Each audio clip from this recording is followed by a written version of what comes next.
welcome everybody back to Socedo Live. Today we are going to be talking about messaging, direct messaging to be exact, getting things done in the DM, in the private inbox, and how you as a B2B marketer should be using that channel.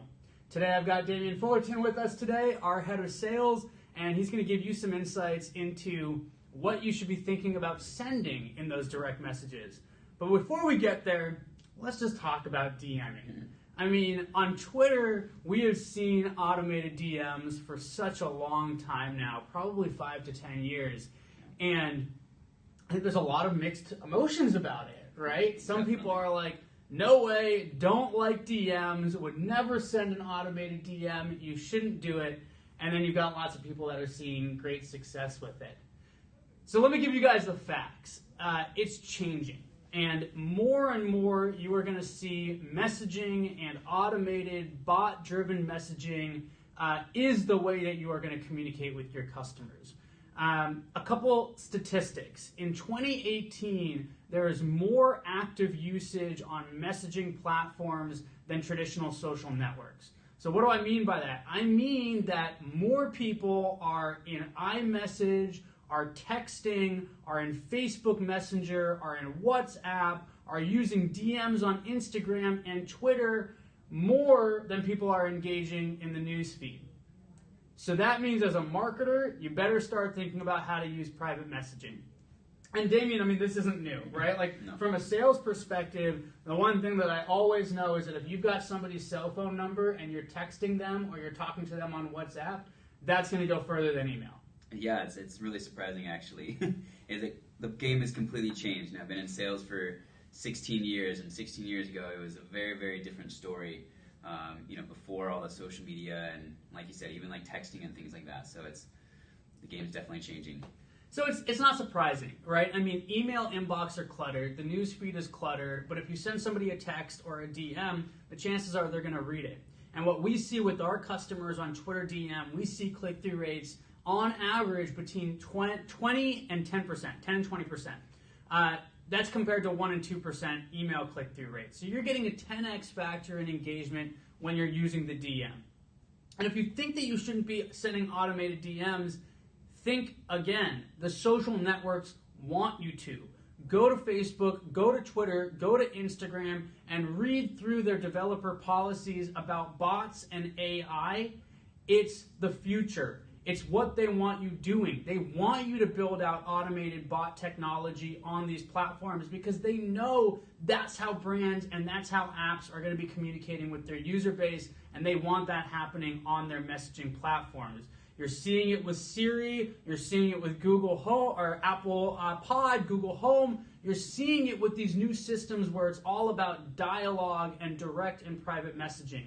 So do that on Twitter. And as marketers, we need to be thinking about what is that message that you send to your audience in order to get them engaged. Obviously, that's a core part of what we do as a Socedo platform in order to engage with your audience. Damien, what do you put in a DM? When you see a customer coming in, what do you look for? What do you suggest to them in order to put into that DM that goes out? Yeah, our direct messages, you can boil it down very similar to even just like an email. Really asking 3 primary questions I think are key. The first is why them? Like, what is the reason for reaching out? Even if you just say, you saw that they were in marketing, or we follow the same person, or we're both attending this event. Like, that sets the stage so they know, hey, this is not just an automated bot. Yep. This is someone who actually knows a little bit about me. The second question would be really like what? Like, what is the value that you're providing? That's right. So, if you're providing a link to a landing page of like a white paper that provides insight related to their industry, that's hugely important.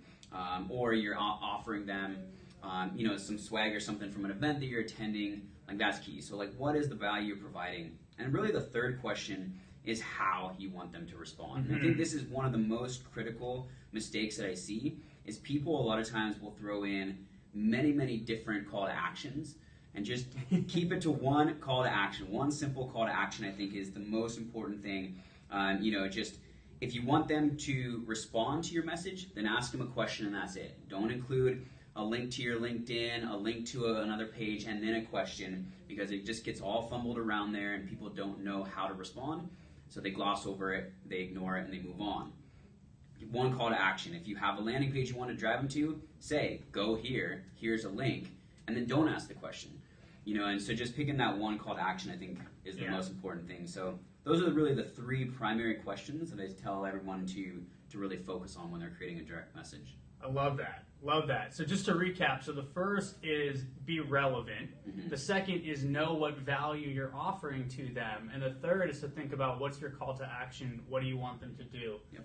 Let's dive in on each of those. So relevance is super interesting because I think we all know that the more relevant you can be in your message, the higher the response is going to be. Whether that's a phone call, a snail mail piece that you're sending somebody, an email that you're sending, the difference between social media is that you've got their profile right there. I mean, you can be super relevant because you know what they were just tweeting about, how they describe themselves in their bio. So if you're not using that information to craft your message, you're just not going to get the engagement rate that you could. And with social media, it's so easy. All that insight is right there for you at your fingertips.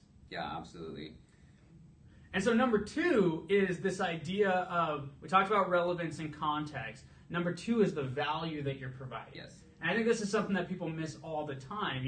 You're coming into a DM and you're asking for something, but you're not saying, hey, what can I offer to this person first? Mm-hmm. And so it sounds like you kind of think about, what content can you offer them? Can you offer them an ebook, a webinar, a piece of information or insight, a report that they didn't necessarily have? Or we see people even going to a free consultation, a free trial. I know that's what we send out in our DMs at Socedo is, hey, we got a free trial for you. Go check it out. Yeah, and I think it makes it so much more impactful when you're sending out a free trial on someone, in our instance, for example, that's already talking about social media or social media lead generation or things like that. And I think that's really the key is making sure it relates to them. Because if you're just shotgunning an approach where you're sending out, hey, come here, do this, to someone in an unrelated industry, it's not going to be as effective. Yeah. But if you're targeting the right kind of people and then providing a relevant piece of content, that's right. It's 100% better. Yeah. That's right. And remember, it kind of depends on where you are in the relationship as well. Mm-hmm. Those deals that you're working on text message or WhatsApp or Twitter DM, when you're at the end of that deal and you've already built a relationship, maybe you can throw out an ask in messaging. But what Socedo is doing for you is kind of that first touch. You're really early in that relationship. You don't want to start with an ask. You want to start with some value, something to offer them. Yeah, exactly. And then one of the most popular examples is just like white papers, blogs, webinars, things like that you can provide value to people in that industry or already looking for those things. That's hugely valuable for them. Yeah. And then the third point was this idea of what's the ask? What do you want them to do? And I think there's kind of two pieces to that. One, this isn't email. You're going to be successful in direct message if you're short and Very sweet. short, yeah. Right? I mean, you can type as much as you want in a direct message. We've seen people put legal disclaimers in those direct messages. It doesn't work. Even though you don't have to be under 140 characters, try to keep it short and simple, right? I mean, even when you get a text message, you don't want to read a book. You're more likely to respond if it's short. And the second piece of that is know what you want them to do. Yeah, exactly. Do you want them to click on your link? Do you want them to respond to your question? I think those are kind of the two categories that we see people in, right? It's either I'm sending you a link and I want you to click on that and go do something on my website, or I'm asking you a question to kind of get this dialogue started. Yeah, 100%. I mean, those are the two, and absolutely one or the other, I think it works perfectly. Like I said, just make sure you don't put in 5 or 6 different call to actions because it just your eyes gloss over and it's like, I'll look at this later, and then you've missed your opportunity to actually and have a call to action. Yep. Like so many times when people see people coming in and they're like, "Hey, thanks for following." Yeah, exactly. But what do you want them to do? What's the point? Right? That's probably another tip. Never use the words "thanks" and "follow" in any sort of direct message. But so make it feel real. Listen, guys, messaging is here and it's here to stay. Use it as a channel. It's not going away, and it's becoming more and more automated. And think about those 3 things: relevant, context, short, simple, call to action, and that's going to be best for you.